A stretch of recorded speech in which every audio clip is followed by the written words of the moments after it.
And here we are back at Heavier Than Heaven by Charles R. Cross. Ready by Bradley Dahlberg in 2024. Seems like it's taken forever to get through this because the chapters are way longer than Love Kills the Assassination of Kurt Cobain by Hank Harrison.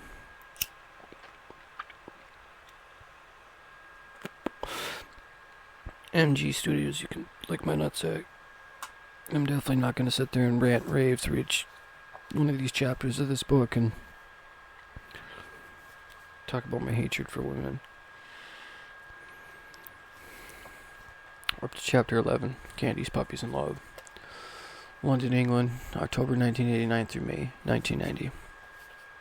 Hey, finally get to say at least I was alive during the period. At a store near you, Nirvana flowers, perfume, candy, puppies, love. From an imaginary ad, Nirvana's second album. On October 20th, 1989, Kurt arrived in London.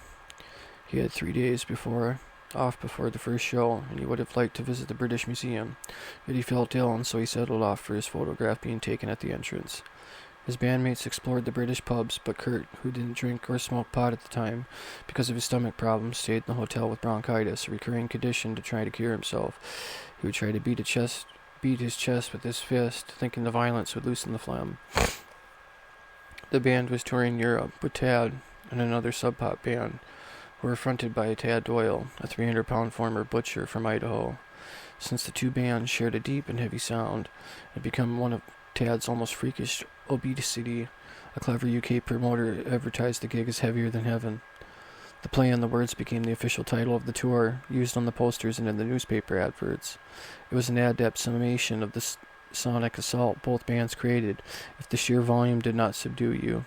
The dark themes of the songs, like Nirvana's Downer and Tad's Cyanide Bath, surely would. They had planned to co-headline, switching off as openers in the shows of Brotherhood. Kurt had expected fame and fortune in Europe, but what he found instead was a low-budget tour and called for the band to play 37 shows in 42 days and in 9 different nations, a routing that was only possible if they drove all night. Their vehicle, rented by Sub Pop, was a shrunken teen, a 10-seat Fiat van, which had to carry their equipment, tour merchandise, and 3 members of the Nirvana, 4 members of Tad, and 2 crew members, considering Tad's girth, Chris' height, and the fact that Tad's drummer insisted on standing up in the van, and the daily loading could take an hour, and resembled something out of the Marx Brothers routine. And prior to departing, due to the many gastrointestinal problems, Tad Doyle had to go through almost ritualistic daily vomiting. This malady was so regular it could have been written in the tour schedule. 10 a.m., load the van. 10:10, Tad vomits. Kurt was bewitched by Tad's internal workings. He was suffering his own stomach pains, but he vomited only bile or blood. Tad's vomit, Kurt would declare, resembled the work of art. Before Tad would get into the van, Kurt would hold a plastic basin. Kurt Danielson of Tad remembered. He would stand there patiently holding this plastic tub with a delightful glitter in his eyes. He'd look up at Tad expectantly, and finally Tad would puke, and it would just come out in this glorious, colorful flow, and Kurt would catch it all. No one else got to hold the tub. It was Kurt's job, and it was his delight, and Tad also frequently had bathroom emergencies, which meant trips to the sides of the road. It was so much of amazement to the English drivers who passed a 300-pound man relieving himself in the median strip. In some ways, Tad's gastrointestinal system became Kurt's muse that fall. He wrote the song Imodium about Tad Doyle's diarrhea medication. Elimination continued as a theme when the band explored Hamburg's notorious red light district and its porno supermarkets. Kurt was a bit of an amateur pornographer himself, obsessed with the female derriere. He had photographed Tracy's rear on several occasions, and he found common porn sexist, but was enraptured by the deviant porn, and was the way an anthropologist sought out undiscovered tribes. He was particularly enthralled by the magazines depicting what he called shit love, the sexual fetish more formally called scatophilia. Kurt was fascinated by anything out of the ordinary and anything anomalous, psychologically strange or unusual, physically or socially strange, observed Danielson. It was as if involved bodily functions so much better. Instead of drinking or smoking pot, he'd get high watching the peculiar idiosyncrasies of humanity unfolding around him. Kurt was too poor to purchase any porn, but Tad did buy one magazine featured a Sincolian sex industry star who starred in international attention after being elected to Italian Parliament. One pictorial showed Cincinnati getting out of the limousine while in a process of urinating in a man's mouth. Each morning in the Fiat van, Tad would pull the magazine out and announce, "The library's open," whereupon the coveted journal would be passed around. These athletics and antics were the only diversions to schedule that was numbing and demoralizing. We went to Paris, but we didn't have the time to see the Eiffel Tower, recalled Chad. The schedule, Kurt asserted, seemed designed to physically and psychologically break them. The hectic pace was to affect their shows, something they played exceptionally well. As in Norwich, where the rabid crowds called them back for encores, sometimes it fell apart, as in Berlin, where Kurt smashed his guitar 6 songs into the set. They were either phenomenal or kind of atrocious, recalled the road manager, Alex McLeod. Even when they were atrocious, there was an energy about them. Most of the crowds were enthusiastic and familiar with their songs, and many of the shows are sold out, a first for Nirvana. But since the venues were small, neither band made much money.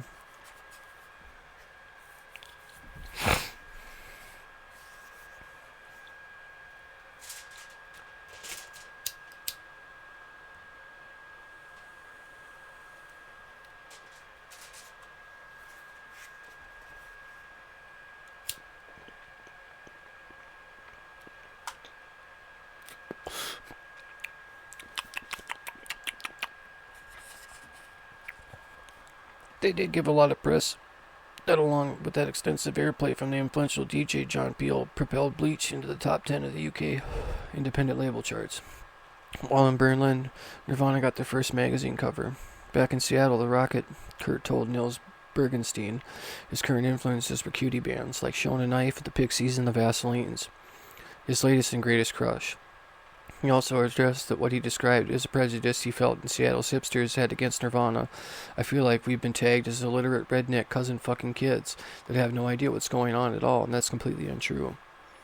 Though he was finally playing to adoring audiences, a terrible melancholy overtook Kurt. On the occasions when they could afford a hotel, he would frequently room with Kurt Danielson, and the two would stay up all night in the darkness of the room, staring at the ceiling and talking about what led them to hell of the Fiat van. Kurt told fantastic stories of his early life, of the Fat Man of Aberdeen jail, and the strange religion Dylan Carlson had created, mixing Scientology and Satanism. But the most outlandish stories he told were of his own family tales, of Don and Wendy, of the guns in the river, of his high school buddies hitting on his mother.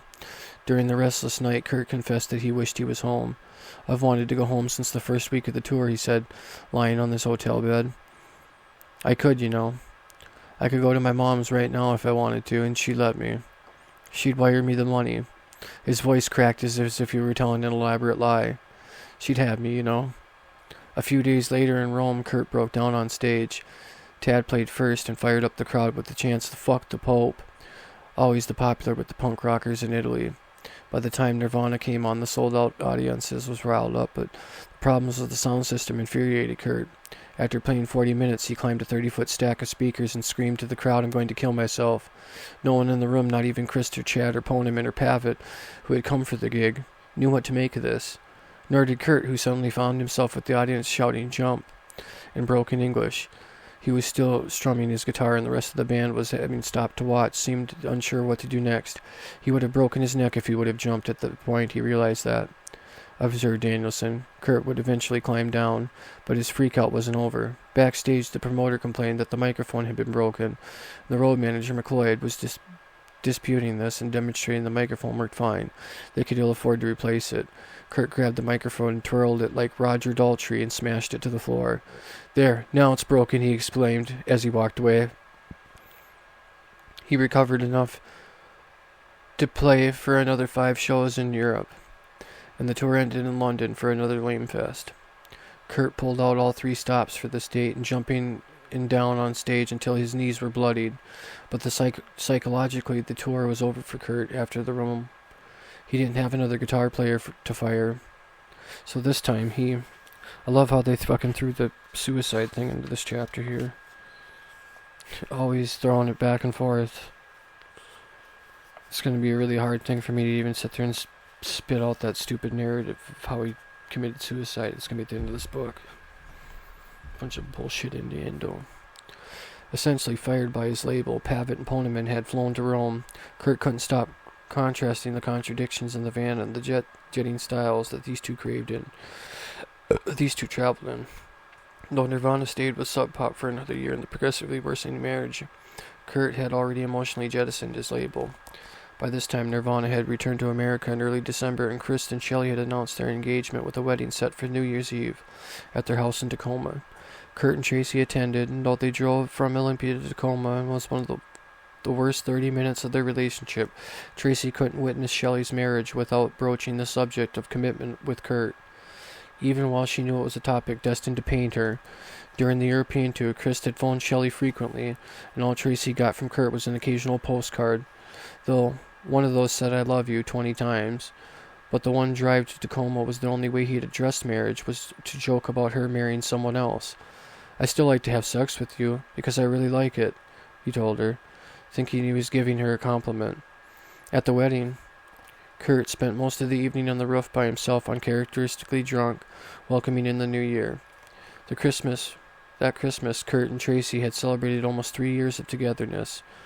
Though he had pressed to afford it, he had given her The Art of Rock, a $100 coffee table book, as a present. Outwardly, they looked like a tight couple, but something had shifted within Kurt, and both he and Tracy knew it.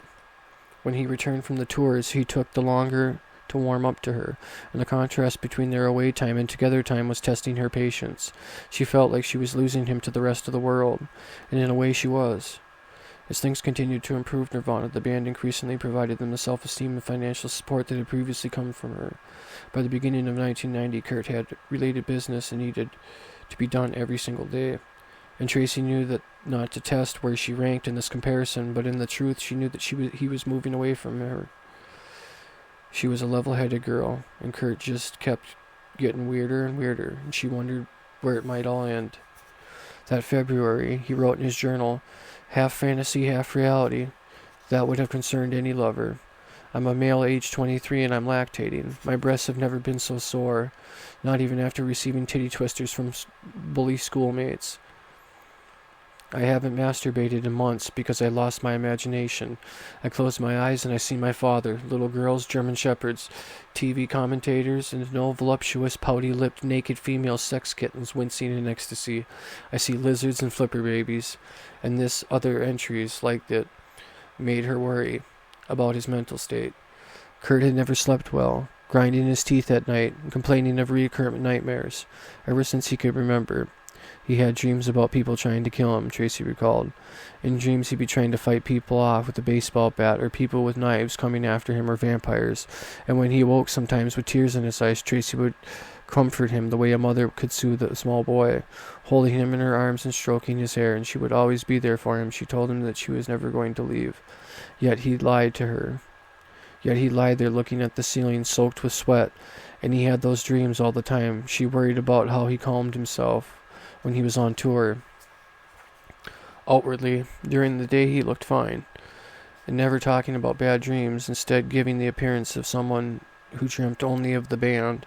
Nirvana began that year with a brief studio session where they recorded the song Sappy. As early as the European tour, they were already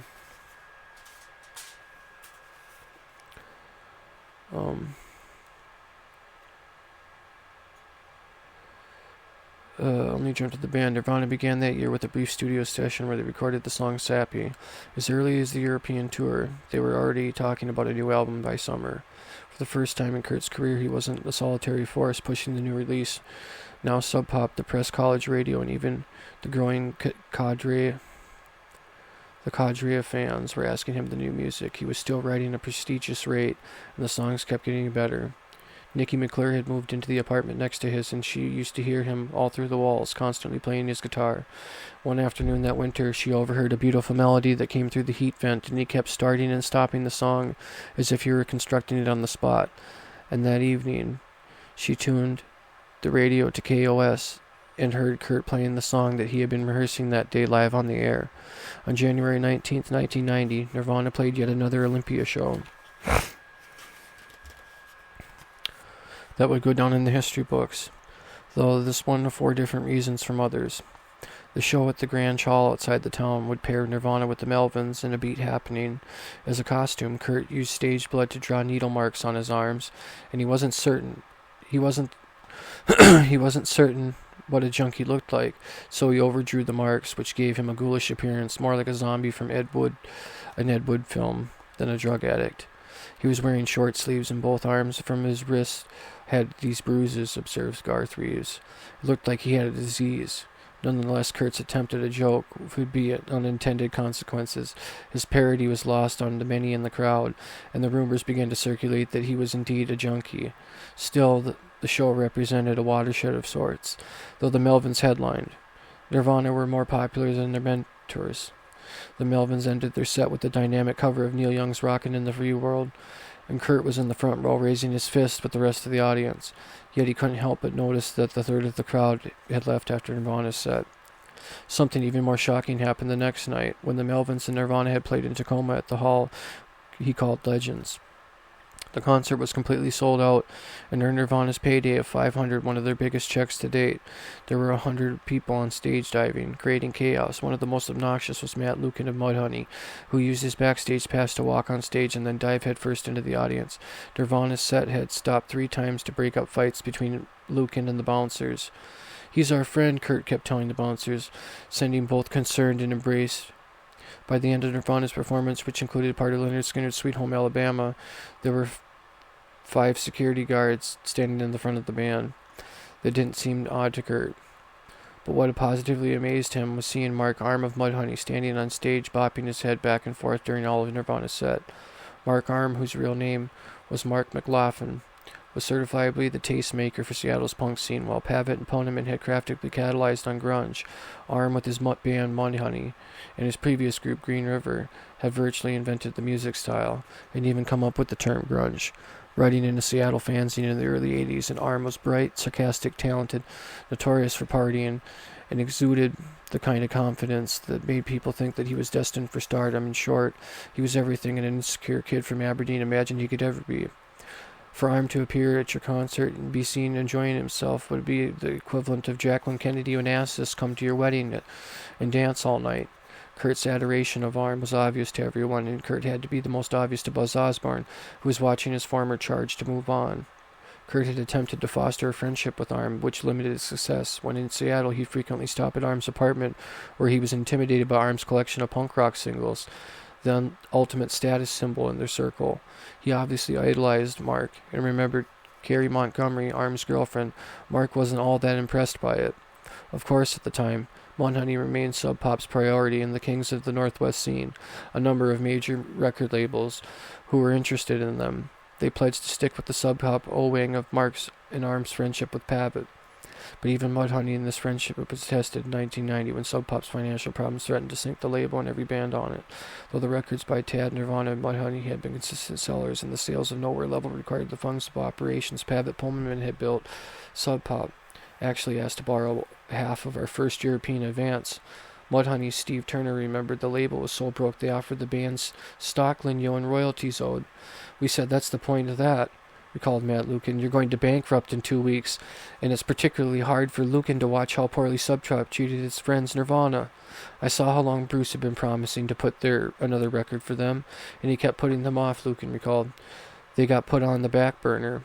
The money Kurt had made from touring was quickly spent, and that spring he started applying for jobs again, encircling ads in the Daily Olympia for such occasions as cleaning the apartment and hosing down the dog kennels at the vets. He applied for this last position, but was turned down. He and Chris decided to start their own janitorial business, which they quick called Pine Tree Janitorial. It was one of Kurt's many get-rich-quick schemes, and he went as far as to drop a flyer for their business, which illustrates Kurt and Chris pushing brooms. The ad touted, "We purposely limit our number of commercial offices in order to personally clean while taking our time. Despite putting up flyers all over Olympia, no clients ever applied them." When he wasn't being the CEO of Pine Tree Janitorial, Kurt was writing songs and touring. They left the first week of February for the West Coast tour with Tad, and their most successful yet, to drawing enthusiastic crowds in Portland and San Francisco for a Valentine's Day gig that billed the bands as hot hunks. Even in the cynical Hollywood, people clamored to get their show at Raji's. At the Raj. That was the night that they won over L.A., recalled the pleasant Giham, who booked the room. People were just in awe. The club held 200 people, but I swear there were 400 there. The Los Angeles, they stayed with Jennifer Finch for L7, who described their appearances at the time as looking like a Great Dane in a poodle act for circus. Chad was tiny, his hair was down to his ass, and his eyes were feral. Kurt was a bit taller than Chad, but with his hair down stringy and long. And there was Chris, so tall it hurt your neck to look up at him. The tour also saw Kurt reunite with his old buddy Jesse Reed, who is now living outside San Diego, and they met up at the San Yachardo McDonald's, infamous for being the site of the bloody shooting, and a place Kurt insisted on making a part of their travels. Jesse drove with the band to Tijuana for the show later that night, a couple of days after Kurt's 23rd birthday, and the two old friends celebrated by drinking a half-gallon of booze and snorting crystal meth. Despite continued stomach problems by early 1990, Kurt had started to drink again, and though his use of alcohol was still infrequent, he drank as he did to his excesses. When Kurt returned to Olympia, he had only 3 weeks before heading out yet on another show in a long tour, which would include a stop in Wisconsin to record the follow-up of Bleach. Kurt and Tracy tried to rekindle their romance, but the strain was obvious to all them around, and they didn't interact much to the public anymore, recalled Slim Moon. Kurt complained to Slim that Tracy wanted to have sex more often than he did, and to her the part of the bonding with their relationship is to him to hit an emotional commitment he could no longer give. That March, Damian Romero stopped by one night, rented videos, and a frequent activity for a homebody like Kurt. Kurt had picked up the latest films by Alex Cox, titled Straight to Hell, and it starred Joe Strummer and Elvis Costello. During the film, Romero gestured to an actress and he said, "Hey, there's that girl from the band down in Portland." Romero was pointing at Courtney Love. Despite the savage reviews the movie had garnished from critics, Kurt enjoyed the film. It had just enough kitsch for Kurt to like it. Romero remembered. On March 20th, the band snuck into the Evergreen classroom with a few friends and filmed what Kurt imagined to be the official video release of his own. Kurt's plan was the band to perform the vignettes, and he taped off as a television he projected in the background. He had hours of this wacky shit, director John Snyder recalled. He had recorded Star Search with an old Donnie Marie routine, bits of Fantasy Island, and all this insane late-night Presley of O'Neill commercials. For the first song, School, the band played while Donnie and Marie tap danced behind them. For the Big Cheese, the background images from the silent film But Witches Kurt had sent away for along with Kurt's Super 8 films from his childhood, and he had broken dolls and Dolls on Fire and stuff like that, the Toy Story, where the dolls are put together wrong, remembered Alex Kostelnik, who operated one of the cameras. Kurt discussed extending the taping and going to the Aberdeen to add more footage of his childhood haunts. Like many of his ideas, it was never pursued, and later they packed up the van again and headed back on tour. Tracy was sleeping when Kurt left and had written a note in his journal. "Goodbye, Kurt. Have a good tour and a great recording. Hang in there. I'll see you in 7 weeks. Miss you. Love, Tracy." It was endearing, but even in her affection one could sense defeat, and even Tracy was now spelling his name as his alter ego, Kurt, as she had lost her Kurt. In Chicago on April 2nd, the band premiered in Bloom. After the show, they drove all night to arrive in Madison, Wisconsin, home of the Smart Studios and producer Butch Vig. They had only 1 week to cut their album, but Kurt reminded everyone how many tracks they had managed during 5 hours of their first demo. Most of their new songs were still embryonic, a fact that Kurt tried to downplay. And yet they had every confidence that Vig, who had worked with hundreds of the alternative rock bands, could transform their ideas. Vig did impress the band. As a drummer himself, he managed to capture the drum sound that Kurt thought he was missing from their other efforts. Working at a frantic pace, they cut 8 songs, including a cover of the Velvet Underground's Here She Comes Now, recorded for a compilation album. They did 5 new songs and re-recorded two old ones. In just a handful of days, Kurt was disappointed, and they hadn't done more. 5 songs they cut, the Smart, would eventually end up on the Nevermind album. The new songs found Kurt plumbing the emotional depths of his own life for material, and writing about the characters around him. In Bloom was thinly disguised portrait of Dylan Carlson, while Pay to Play mocked the practice of clubs charging bands to play Breed, was the most complex of the song of the session. It had begun under the title Imodium, about Tad's diarrhea medicine, yet there was little in this version recorded at Smart to connect it with that. connect it with Tad. Kurt instead used the title to suggest the running of the mouth. More elaborate than Kurt's early screeds, it ended with the line, she said.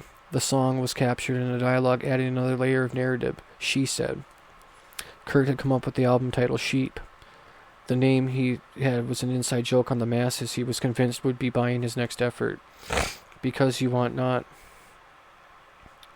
because everyone else is, he wrote in a fake advertisement for Sheep.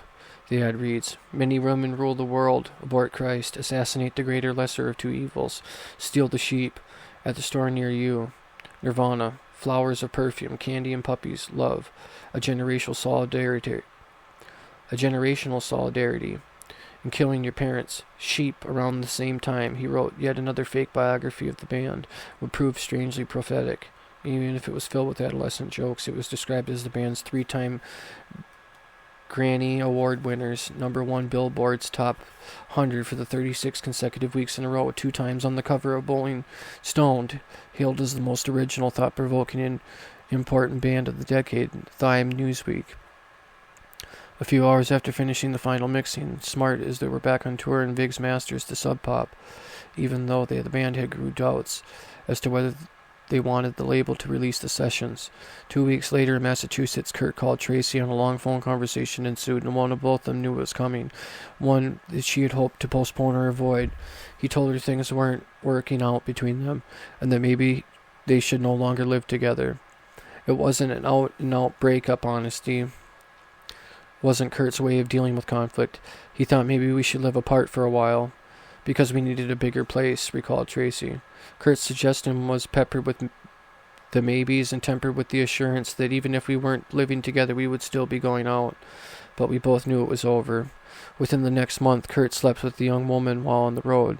It was the only instance of infidelity his bandmates ever witnessed, and as it was, the sex was crummy. Kurt hated himself for having been so weak. He told Tracy about it when he returned, and there had been plenty of opportunities for him to have been unfaithful over the years, and the timing of this infraction suggested he was trying to emotionally distance himself to give her a reason to hate him, which would make a breaking up easier. As all of Nirvana's tours after the month on the road, the band, Kurt seemed to fall apart. At the show at the Pyramid Club near the end of April, they had another bout of sound problems, and Kurt's spirits were lifted when he saw a person among the crowd of the New York hipsters who was bouncing away, even with their long routines, and he couldn't believe his eyes. I realized it was an Iggy Pop. But his elation lasted only for a moment, with it turning to an embarrassment. Kurt was wearing an Iggy Pop t-shirt, and other people might have been able to laugh at the coincidence. But to Kurt, to corroborate the rock idolatry, he desperately wanted to hide. He ended the show by demolishing Chad's drum kit. Chad had to pay close attention to Kurt's moods to discern when he might torpedo himself into the drums. It was both self-flagellation and an aggressive act. Kurt had grown dissatisfied with Chad's drumming. In Boston, Kurt threw a full pitcher of water on Chad and missed the drummer's ears by inches. By the time the band arrived back in the Northwest in late May, it almost didn't have to be said that Chad was out of the band. Nothing, of course, had to be said, but 2 weeks after the tour ended, Chad was looking out the window of his Bainbridge Island home when he saw the van edge its way to the long driveway. Like a doomed character in an Ernest Hemingway short story, he knew the end was near. He was actually surprised that Kurt had even come along. It was a testament to how Kurt liked Chad, despite how he soon had to claim Chad didn't fit in the band. Many times they had slept 3 in the same bed, with Kurt and Chad flanking Chris so they could share one blanket. Chris did the talking, and Kurt hardly said a word and spent most of the conversation staring at the ground.